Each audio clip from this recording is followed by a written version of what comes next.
কয়েকটা কনফিউজিং প্রসঙ্গ আছে।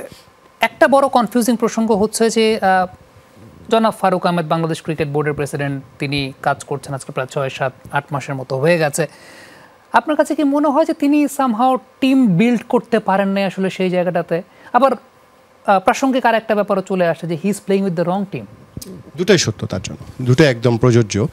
তিনি দুইজন মাত্র এসেছিলেন, আগের পরিচালকরা দীর্ঘদিন ধরে বিসিবিতে কাজ করেন। পাপনের আসার 12 বছরের আগেও তারা অনেকের কমিটিতে অনেক দিন ধরে আছেন, তাই তাদের সাথে কোপ আপ করাটা অনেক সময় কঠিন হতে পারে।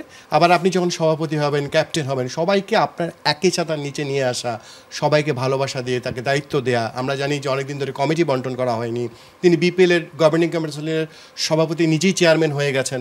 এটা কিভাবে হন ফারুক আহমেদ? নিশ্চয়ই এটা যদি আরেকজনকে দায়িত্ব দিতেন, তাদের সমালোচনাগুলো এড়াতে পারতেন তিনি, একই সঙ্গে অন্যদেরকেও ক্ষমতায়িত করা হতো। সেই জায়গায় তার একটা ভুল আছে।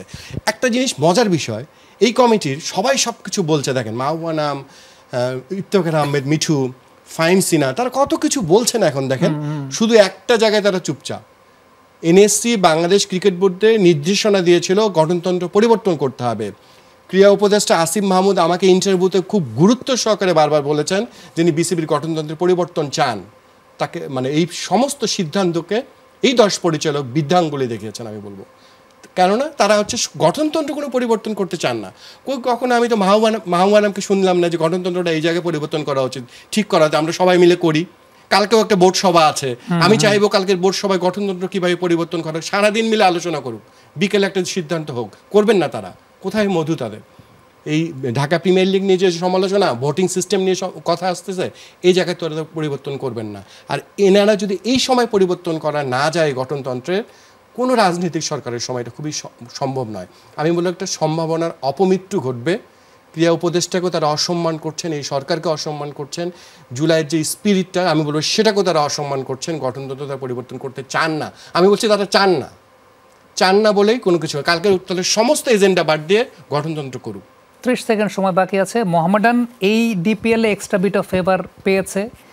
ক্ষমতার দাপটটা কোত্থেকে আসে সেটা off the record on the record আমরা সবাই জানি। জনাব মাহবুব আনাম সাহেব মোহামেডানের কনভেনার, কিন্তু বিসিবি প্রেসিডেন্ট তিনিও কি দায়টা এড়াতে পারেন? কারণ তিনি তো যখন বোর্ডে ছিলেন না তখন তো এইসব ব্যাপার নিয়ে খুব সরব থাকতেন। ওই যে আগের কথা বললাম ছোট করে একটা, যে রাজনীতি, ভোটে জিততে হবে বিসিবি সভাপতিকে, মোহামেডানকে তাকে সাথে রাখতে হবে, সেই জন্যই তিনি এসব করেছেন। এবং গঠনতন্ত্র চেঞ্জ করবেন না, ওই মধুটাই সব। যদি গঠনতন্ত্র চেঞ্জ হতো তাহলে সব ঠিক। তাহলে তো ভালো টিম বিল্ডিং হচ্ছে, তাহলে টিম বিল্ডিং কোথায় হলো না? ওই যে মধুর জায়গায় সব এক, মধুর জায়গায় সব এক।